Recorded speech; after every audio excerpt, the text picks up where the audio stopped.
Ladies and gentlemen, Billie Eilish is talking with Bennett from Most Requested Live. Billie, so good to see you. You too. What's good? What's good? What's happening? How's life been since the tour wrapped up? It's been good. Just been working, making music, taking baths, biking. I don't know. Just doing the deal. I have to say congratulations on this song. What Was I Made For? This song is just so beautifully done. To me, your voice has never sounded better.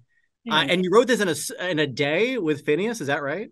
We wrote almost all of it in a day. We wrote it was like at the end of a super uncreative day, and it was just like a last minute, like, hey, should we try to write this? And then ended up just being so like out of this world inspired, and just wrote almost the entire song. And then the last verse we wrote, I think like 2 days later, I believe.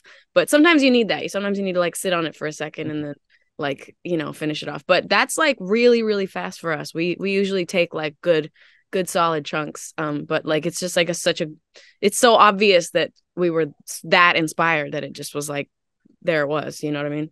It just flowed. I was gonna ask you, was like the fastest song you've ever written? Like maybe. I think it's up there. There might be like a couple other ones, but honestly, I can't think of them right now. So yeah. To me, like it's unbelievable. Like if music comes this fast to you, what in life do you actually procrastinate with? Whoa. Work. Like, Yeah. like, you know what? I not even work, but texts. I don't look Yes, me too. Dude, I'm just, I don't know. I guess I just have to accept that I'm just like a really bad texter. And the weird thing, like this is like a thing I find frustrating in my life, but I have no plan to change. But it doesn't matter how much I like somebody, like at all. Like I could love somebody and think they're the coolest person and want them to think I'm so cool, and I just won't respond to their text. But it has nothing to do with them. Right. I don't know what to do about it. Oh my God. I can't bring myself to look at my texts at all. I can't do it. I'm the same way. I want to be connected with people, yet I don't respond to text. So Yeah, straight up. Yeah. Back to this song. I love the outro. I'm going to read the lyrics, even though you wrote them.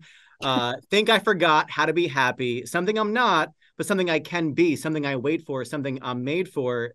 I love this lyric so much. To me, it sounds incredibly hopeful. Can you explain the emotion and the message behind the lyric? Thanks for pointing it out. I feel like that verse kind of goes unnoticed a little bit. I mean, what's cool about that verse is, again, we had written everything prior to that the first night. And what's actually funny is the first night we wrote the song, which was January 16th, and we had it was January 16th, and we wrote everything up until like that second chorus, and we actually wrote a bridge that we didn't end up using because it was terrible. And so to us, we did write the entire song that night, and then the next couple of days we were like, this bridge sucks, like what are we doing? Let's figure this out. And so I actually forgot about that. But then 2 days later we kind of went back in and we were like, okay, scrap the bridge, it's trash.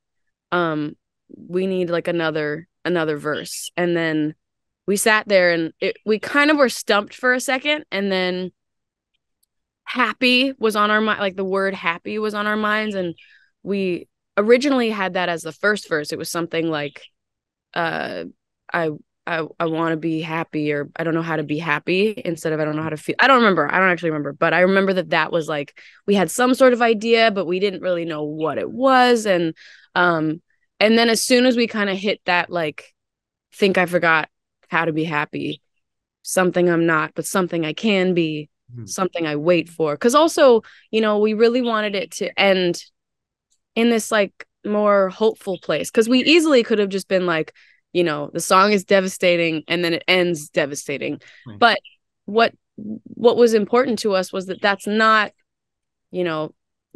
what, like, the song, it's supposed to, like, I don't even know, like, you can be miserable and also hopeful, and that's kind of I don't know. It's hard to explain, but that was like really important to us, was like making sure that it felt like it wasn't giving up. Like, you're not giving up. You're just expressing how you feel. And one day I might, someday I might. And something I wait for and something I'm made for. And I'm going to find that thing. And also, that was actually a moment we decided to do that, because we were kind of writing like a downer ending, like just like, I'm never going to be, and then, we were kind of talking about it. And this is when we kind of started thinking about like me, and I started thinking about me. And I think we were both like, let's write something that's like more hopeful. And that was more of like Phineas being like, hey, how about we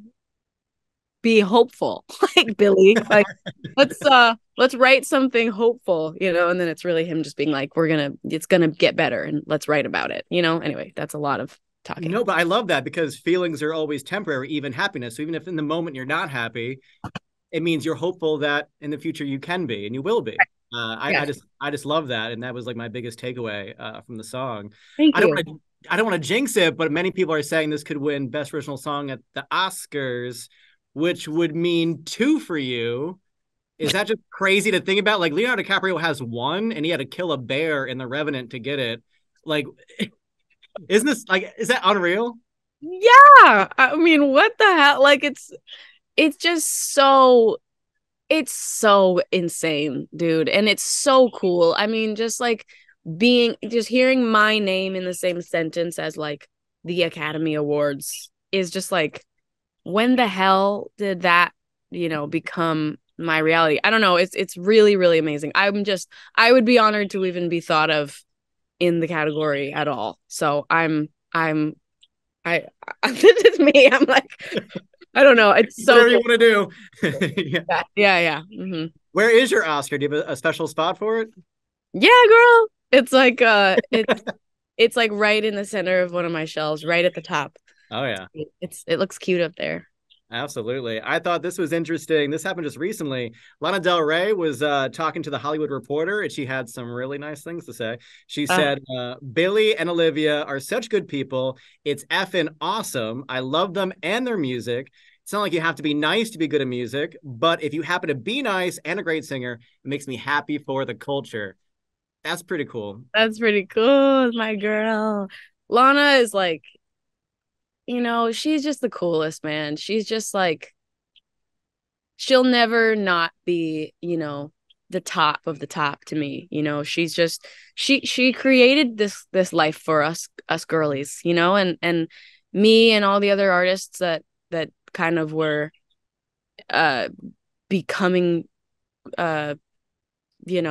people at the time of her being so, on top and present in all of our lives. Like, she really created a whole generation of people. And my music would not be what it is without her, and I wouldn't be the artist that I am without her. And I think about it a lot. I play her albums just like on shuffle sometimes when I do my like show warm up. I've actually done that many times. And like my trainer like wasn't like super familiar with her music, and I was just like, oh dude, like, oh, what's so sick is finding someone who's not really heard the music, like especially when it's somebody like Lana, who like everybody knows Lana. You can't find somebody that hasn't heard Born to Die. And then I know my bitch Christina absolutely been living under a rock for years, and she's like, what's this? Like, cancel your plans, cancel your day. Yeah.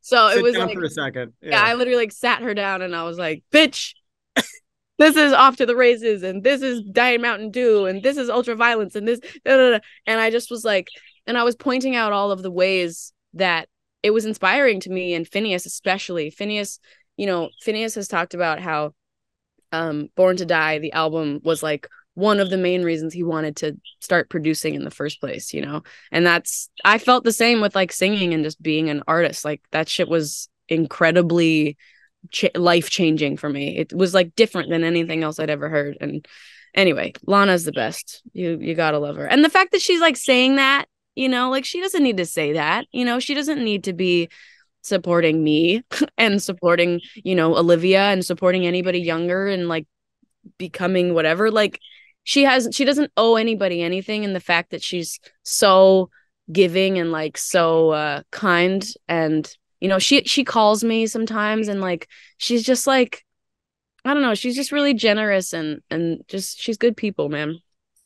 So calling is the way to get to you, not texting. If you call, you'll answer. Yes, but I will not answer a FaceTime.